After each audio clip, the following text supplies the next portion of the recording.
Alright, I don't got a lot of camera space on my phone anymore, so it gotta be a quick video. It's gonna be quick anyways.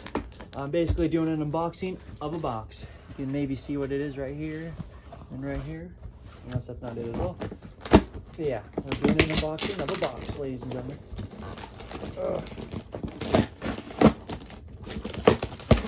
Get rid of that shipping label. Should have probably got a knife. No knife required. Wait. Nope.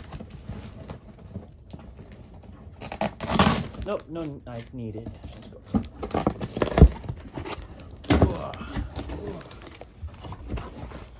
Nice red packaging. Ooh, looks like he saved it.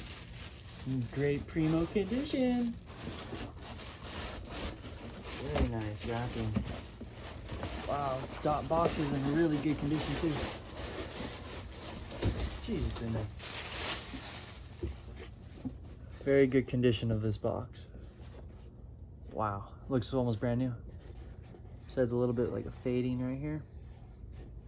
Very good condition.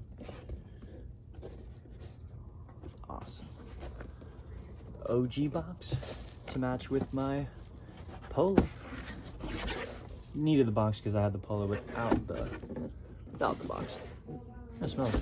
Anyways, that's my unboxing.